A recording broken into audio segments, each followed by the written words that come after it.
ते काय अजून कोणी आलं नाही? डायरेक्टर साहेब कधीच येऊन बसले.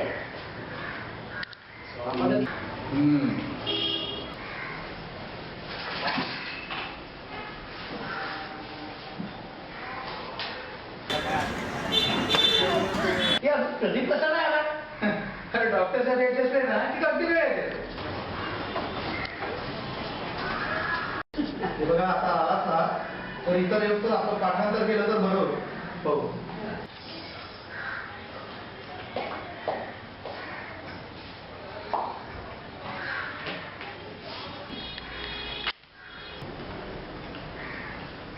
वाटलंच मला किती गडबडीने आले मी.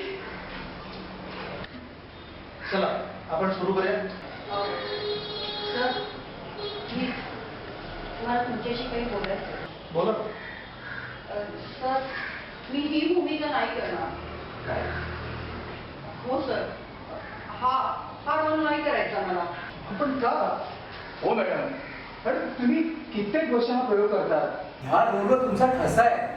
खरंय, पण मला नाही आता सिंधूचा रोल करायचा. मला सांगा तुम्हाला कोणी काही बोललंय का? नाही सर तसं नाहीये, पण तुमची सिंधू आणि डॉक्टरांचा सुधाकर बघायला सर्व लोक येत आहेत आणि येणार. हो तर सर गेले 2 दिवस मी खूप विचार केला. बस झालं आता. मला नाही आता हा मुळूमुळू रडण्याचा रोल करायचा. अशी मुळूमुळू रडणारी स्त्री मला नाही करायची. पतिव्रतेच्या नावाखाली नवऱ्याने केलेला कोणताही छळ सहन करणारी सिंधू मी आता नाही उभी करू शकणार. मान्य आहे मला. वयोमानानुसार तुम्हालाच काय हे रोल अण्णा सुषमाताई कोणालाच शोभत नाही. पण आपण याचे प्रयोग संमेलन राम गणेश गडकरी जयंती या निमित्त करत आहोत ना. म्हणूनच तर आपण सर्व जुनी काम घेऊन हे प्रयोग करतोय. पण सर मग तुमचं म्हणणं तरी काय?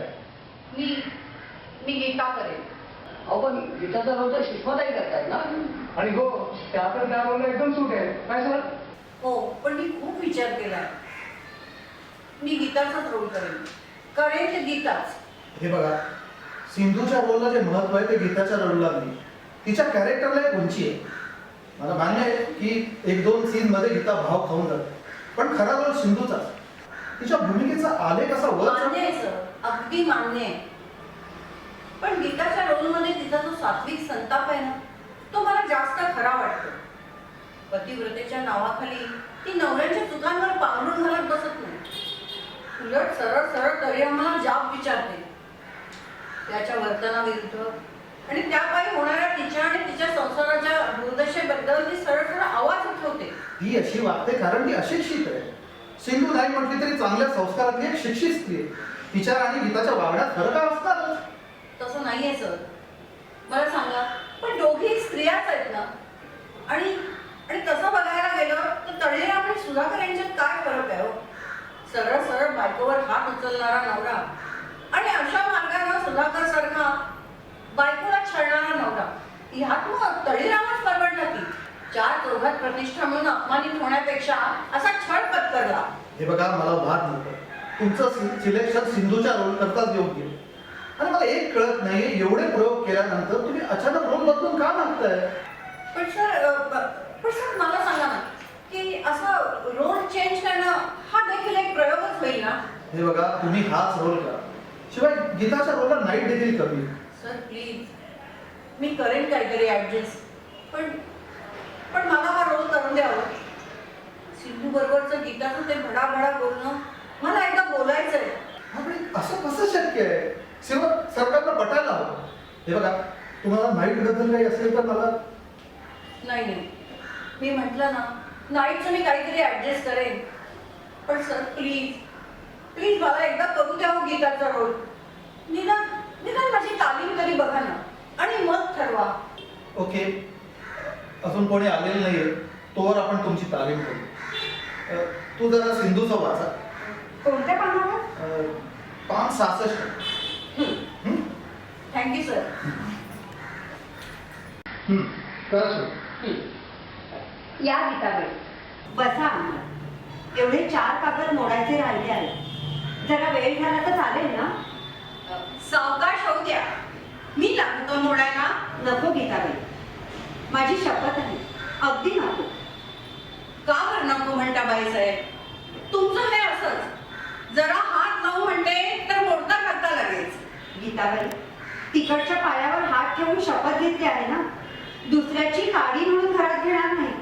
दुसऱ्याचे कष्ट आम्हाला अगदी वर्ज्य आहे. तुम्हाला काय म्हणायचं बाईसाहेब?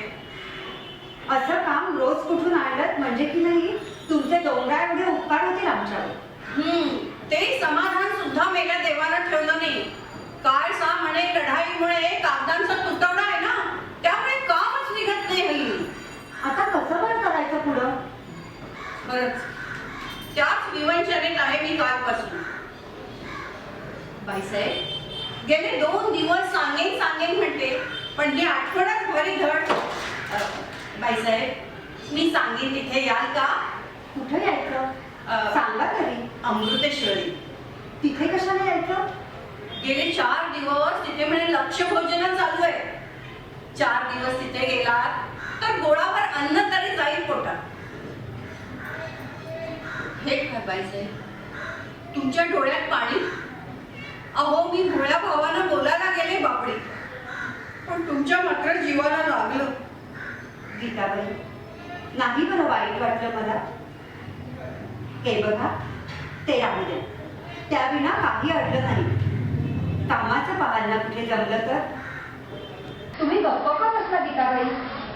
बाईसाहेब, तुमच्या देव स्वभावाला काय म्हणावं?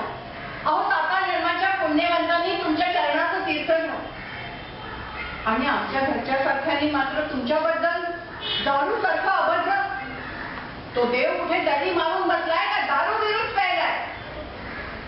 एरवी यांच्या जीवात म्हणून कशा जात नाहीत म्हणते मी. गीताबाई, आपण बायकांनी असं बोलावं का?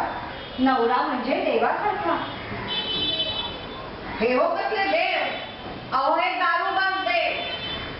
आज या गटाराच्या गंगेत नाहीचे तर उद्या आणखी कुठे लोळायचे? गीताबाई, गप्प कशा होते? असं तोंडाला येईल ते बोलू नये. देवा ब्राह्मणाने दिलेला नवरा कसा का असेना? त्या देवानीच मुळे आताच्या लाच सोडण्यासारखी दिसते. बाईसाहेब, तुमची लुगडी धुवायला सांगा. एकदा सोडून 7 वेळा धुईल, पण ह्या गोष्टीत नका माझ्या तोंडावर हात देऊ. अहो, असले नवरे जाळायचे का आहे? मीला एकाच्या अंगी वखूब नाही साडीचा, आणि हे म्हणे देव. अहो, ह्या देवांची नित्यनेमाने खेटण्याने पूजा करायला हवी. तो देव माझ्या हाती सापडला की नाही तर त्याला तुमच्या पुढे उभा करून काम पिऊन चांगला खडसून विचारलं असतं की बाबा रे, या माऊलीकडे एकदा डोळे फोडून पहा आणि सांग, पोरा बाळांनी भरल्या घरात कोतायला त्याची दारू केली आहे. बाईसाहेब, तुम्हाला माझा येतो राग, पण मी आहे आपली सरळ. सांगा बघू, तुमची काय ओळख ठेवली हो दादासाहेबांनी? अहो, चांगले शिकले सवरलेले, पण याचं सारं शहाणपण बाटलीतनं जन्माला यायचं. उकिरड्यावरच्या अमंगळाने त्याचं उष्टावण व्हायचं आणि कुठल्या तरी मसलवटीत जाऊ दे मेरं, माझ्या तोंडाला नाही सुरुवात. पण बाईसाहेब, मला सांगा, यांनी काय केलं हो तुमच्यासाठी? कधी गोळाभर अन्न दिलं तुम्हाला वेळेवर?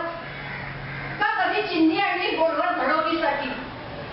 अष्टप्रहर बाटल्यातच बुडाला ना यांच्या मोठाल्या बुद्ध्या. हे हो कसले देव? हे ते शेंदूर कमी देव, निव्वळ दगड धोंडे, आणि यांच्यावरचा शेंदूर पिऊन असं मुळू रडत बसायचं. राणीचं राज्य आलंय म्हणतात ना आताच्या. मग राणीच्या या राज्यात बायकांचे का असे धिंडवरे निघतायत हे? माझ्या हाती कुणी राज्य दिलं ना तर साऱ्या बायकांना सांगून ठेवी की नवरा जर दारू पिऊन घरी आला ना तर खुशाल त्याला डाव्या दोरखंडानं गोठ्यात नेऊन बांधा. नवरा म्हणे देवासारखा. अहो, अशा नसता नवरेपणाचे देवारे माजले. दारू पितो तो हो कसला नवरा, माणसात देखील जिमावायची नाही याची. अगं बाई, इथं उभं असायचं. दादासाहेब, तुम्ही का आले तिथे? मला पैसे हवे. माझ्याकडे नाही आहेत पैसे. नाही कसं, मी पैसे घेतल्याशिवाय चालत नाही. मला पैसे हवे.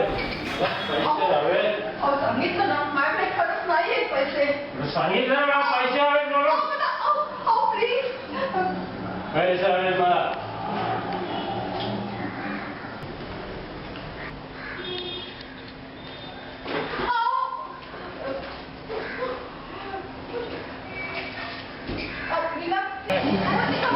मला रिक्षाला तरी